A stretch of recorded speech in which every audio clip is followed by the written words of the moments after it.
अमावस्या की काली रात अच्छाई और बुराई दोनों के लिए एक अवसर होती है। इसमें कई लोग साधनाएं करके अपनी इच्छा अनुरूप शक्तियां प्राप्त करते हैं। ऐसी ही एक भयानक अमावस्या की रात एक औरत घने जंगल के बीच घोर साधना में लीन थी। जंगल के चारों तरफ भेड़ियों के चिल्लाने की आवाज आ रही थी। हवा में एक अजीब सी ठंडी सनसनी थी जो रीढ़ की हड्डी में सिहरन पैदा कर रही थी।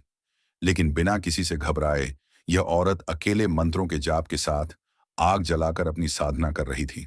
जैसे जैसे समय बीतता जाता है, औरत उग्र होती जाती है। उसके चेहरे पर दृढ़ संकल्प और पीड़ा का मिश्रण साफ दिखाई दे रहा था। वह अपनी जगह से धीरे धीरे ऊपर उठने लगती है, हवा में तैरते हुए, जैसे कोई अदृश्य शक्ति उसे खींच रही हो। उसके सामने की आग उसके साथ ही ऊपर उठती जा रही थी। उसकी लपटें और भी भयानक होती जा रही थीं। देखते ही देखते आग की लपटें आसमान को छूने लगती हैं और एक तेज रोशनी के साथ वह औरत जमीन पर नीचे गिर जाती है। कुछ ही पलों में वह उठकर खड़ी हो जाती है। अमावस्या की काली रात के प्रभाव की वजह से उसने रूहानी शक्तियां प्राप्त कर ली थीं और अब वह तैयार थी अपना प्रतिशोध लेने के लिए। उसकी आंखों में एक नई चमक थी, एक ऐसी चमक जो अब दुनिया को बदलने का मादा रखती थी। दरअसल ममता 6 माह पहले शादी करके गांव से शहर आई थी। वह अपने पति सुरेश के साथ एक किराए के मकान में रहती थी। ममता एक सीधी सादी घरेलू महिला थी जो ज्यादातर समय घर के कामों में लगी रहती थी। सुरेश बैंक में एक क्लर्क थे। उनका स्वभाव बहुत ही संकोची था, इसलिए वह किसी को भी मना करने में हिचकते थे। लेकिन वह एक अच्छा कर्मचारी था। वह पूरी जिम्मेदारी से अपने साथ साथ अपने सहकर्मियों का भी काम करवा दिया करता था। उसके बॉस उसे उसके काम की वजह से बहुत पसंद करते थे। एक दिन उसके बॉस उसे अपने चेंबर में बुलाते हैं। बॉस एक गंभीर लेकिन मिलनसार व्यक्ति थे, अपनी कुर्सी पर आराम से बैठे हुए थे। सुरेश, बॉस ने कहा, तुम्हारी नई नई शादी हुई है और तुम कहीं बाहर नहीं गए हो। जाओ, अपनी परिवार के साथ थोड़ा समय बिताओ। सुरेश को अपने बॉस की बात सुनकर खुशी हुई। एक मीठी मुस्कान उसके चेहरे पर फैल गई। जी बॉस, अगले महीने अपनी पत्नी के साथ कहीं बाहर जाने का सोच रहा हूं, उसने जवाब दिया। बॉस ने अपने पर्स से कुछ पैसे निकालकर सुरेश को दिए। ये मेरी तरफ से तुम्हारे लिए है, जाओ मजे करो। सुरेश पैसे लेकर घर आ जाता है। घर में ममता उसके लिए खाने की तैयारी कर रही होती है। ममता सुनो, सुरेश ने उत्साह से कहा, बॉस ने बाहर घूमने की इजाजत दे दी है। हम अगले हफ्ते ही चलते हैं। दोनों बाहर जाने के लिए काफी उत्साहित होते हैं। रात भर उन्होंने यात्रा की योजना बनाई। अगली सुबह सुरेश के मोबाइल में अचानक बॉस का फोन आता है। सुरेश, बॉस ने कहा, मैंने तुम्हारे घूमने के लिए एक कार बुक की है जो तुम्हें अच्छे से सारी जगह घुमाएगी। सुरेश अपने बॉस को धन्यवाद देता है। बॉस, आप क्यों परेशान हो रहे हैं? हम खुद ट्रेन से चले जाते हैं। लेकिन बॉस की जिद करने पर सुरेश उनका ऑफर मान लेता है। ममता सुरेश से कहती है कि हमें कुछ सामान लेना होगा, चलो आज बाजार चलते हैं। अगले 2 दिनों में इन्हें निकलना है, इसलिए सुरेश बाजार जाने को तैयार हो जाता है। सुरेश और ममता बाजार जाकर अपने पसंद के कपड़े और कुछ खाने पीने की वस्तुएं खरीदते हैं। वह अपने सफर के लिए पूरी तरह तैयार हो जाते हैं। निश्चित दिन बॉस की भेजी हुई कार दरवाजे पर आकर समय से खड़ी हो जाती है। सुरेश कार की डिग्गी में सारा सामान जमाता है और दोनों कार में बैठकर निकल पड़ते हैं अपने रोमांचक लम्हों की ओर। खूबसूरत वादियों का मजा लेते हुए सुरेश और ममता गाने गुनगुना रहे थे। ड्राइवर गाड़ी चला रहा था, सड़क के घुमावदार रास्तों पर धीरे धीरे आगे बढ़ रहा था। अचानक बिना किसी चेतावनी के ड्राइवर गाड़ी का दरवाजा खोलकर बाहर कूद जाता है। ममता और सुरेश भौंचक्के रह जाते हैं। गाड़ी का संतुलन बिगड़ जाता है और वह पहाड़ी से नीचे जंगली रास्ते की तरफ मुड़ जाती है। एक तेज चीख के साथ गाड़ी तेजी से जाकर एक पेड़ से लटक जाती है, आधा हवा में झूलती हुई। ममता और सुरेश जोर जोर से मदद के लिए चिल्लाने लगते हैं। तभी सड़क के ऊपर एक कार आकर रुकती है। कार की आवाज सुनने से दोनों को लगता है कि अब शायद ये बच जाएंगे।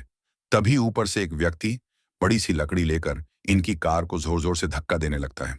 ममता और सुरेश को कुछ समझ नहीं आता कि यह इन्हें बचाना चाहते हैं या मारना। अचानक सुरेश की नजर अपने बॉस पर पड़ती है जो कि रोड के किनारे खड़े होकर सिगरेट पी रहा होता है। सुरेश जोर से आवाज लगाता है, बॉस हमें बचाइए। लेकिन सुरेश के बॉस एक बहुत बड़ा पत्थर लाकर कार के ऊपर पटक देते हैं। पेड़ की लकड़ी टूट जाती है, जिससे कार खाई में जा गिरती है। खाई गहरी होने के साथ साथ जानवरों से भी भरी थी। दरअसल यह बहुत बड़ा जंगल है, जो जमीन की बहुत गहराई में फैला हुआ है। यहाँ गिरने के बाद आज तक कोई नहीं बचा। इसलिए सुरेश के बॉस ने यही जगह चुनी थी, सुरेश की मौत के लिए। सुरेश के बॉस उसे क्यों मारना चाहते थे, ये बात दोनों के लिए राज रह जाती है और गाड़ी खाई में समा जाती है। अगली सुबह अखबार में हादसे की खबर छपी होती है, लेकिन साथ ही करोड़ों रुपए की हेराफेरी का आरोप भी सुरेश के ऊपर लगा होता है। दरअसल सुरेश के बॉस ने ऐसे कई खातों से सुरेश के जरिए पैसे निकलवाए थे, जिन खातों में लंबे समय से कोई प्रतिक्रिया नहीं हुई थी। बैंक की ऑडिट के दौरान पाया गया कि सुरेश के सिग्नेचर की मदद से यह काम हुआ है। लेकिन अब सुरेश दुनिया में ही नहीं है। वह नहीं कह सकता कि यह काम उसके बॉस ने उससे करवाया है। सुरेश और ममता की दुनिया उजड़ चुकी थी, लेकिन होनी को कुछ और ही मंजूर था। हादसे में सुरेश की मौत हो जाती है, लेकिन किस्मत से ममता की जान बच जाती है। खाई में गाड़ी गिरने के बाद ममता बेहोश हो चुकी थी। तभी एक जंगली व्यक्ति की नजर इनकी कार पर पड़ती है। वह दोनों को कार से बाहर निकालता है। सुरेश मर चुका होता है, लेकिन ममता की सांस चल रही होती है।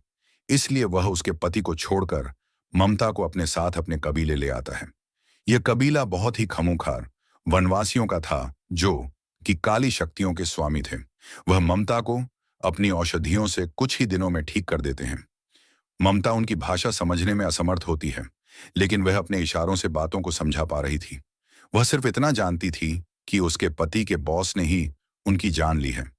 अब वह बदला लेना चाहती थी। उसे कोई रास्ता नजर नहीं आ रहा था।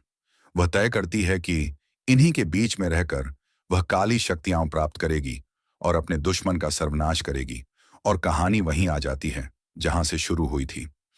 ममता घने जंगलों में काली शक्तियां प्राप्त कर चुकी थी और अब वह इतनी ताकतवर थी कि पलक झपकते ही वह किसी भी स्थान में पहुंच सकती थी।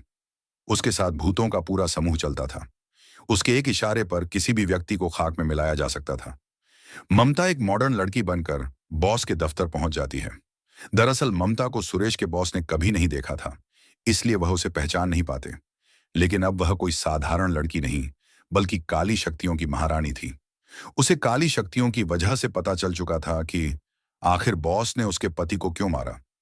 वह अपने पति को निर्दोष साबित करना चाहती थी और असली गुनहगार को सजा देना। ममता ने काली शक्तियों के प्रभाव से एक आकर्षित रूप धारण किया था, जिसे देखते ही सुरेश के बॉस मोहित हो जाते हैं। मैं ममता, उसने एक मधुर आवाज में कहा, आपके बैंक में कुछ काम है। बॉस उसकी सुंदरता पर मुग्ध उसे अपने चैम्बर में आमंत्रित करते हैं। ममता बॉस से झूठ कहती है कि मेरे पिता के खाते में करोड़ों रुपया है, लेकिन वह खाता किसी और का होता है, जो इस दुनिया से जा चुका था, और उसके बेटे भी उस खाते के बारे में नहीं जानते। लेकिन ममता को अपनी काली शक्तियों से उस खाते की जानकारी मिल जाती है। इसीलिए वह उदाहरण की तरह उसी बैंक खाते का इस्तेमाल करती है। बॉस खाते का बैलेंस देखकर दंग रह जाते हैं। उन्हें लगता है कि अब लंबा हाथ मारने का मौका मिला है। तभी बॉस कहते हैं, जी मैडम, यह तो बहुत आसान है, लेकिन इसके लिए 50% मुझे चाहिए। ममता तुरंत हाँ कर देती है। तभी वह अपने एक क्लर्क को बुलाते हैं और कहते हैं कि जाओ मैडम के खाते से पैसे निकालने की प्रक्रिया पूरी करो। क्लर्क बैंक में नया था। उसे बॉस की काली करतूत नहीं पता कि बॉस कैसे निर्दोष कर्मचारियों को गैरकानूनी तरीके से पैसे कमाने के लिए इस्तेमाल करके उन्हें जुर्म में फंसाता है। क्लर्क बाहर चला जाता है। इसी दौरान सारी बातें ममता रिकॉर्ड कर लेती हैं, ताकि उसे मारने से पहले अपने पति को निर्दोष साबित करने के सबूत हासिल कर लें। बॉस का आदेश पाते ही क्लर्क मुद्रा आहरण की प्रक्रिया प्रारंभ कर देता है और बॉस के चेंबर में खूनी खेल शुरू हो जाता है। खिड़की के कोने कोने से कांच के टुकड़े टूटकर बॉस के शरीर में घुस जाते हैं और वह दर्द से चीख रहा होता है। ममता भूतों की मदद से बॉस के शरीर के टुकड़े टुकड़े करवा देती है। यह सब इतनी जल्दी होता है कि किसी को संभलने का मौका नहीं मिलता। बैंक में उपस्थित लोगों में अफरात फरी मच जाती है। बॉस के चैम्बर को खून से लाल देख सभी डर से कांपने लगते हैं। ममता ने अपना बदला ले लिया था। ममता चैम्बर से बाहर आकर अपने आप को पुलिस के हवाले कर देती है।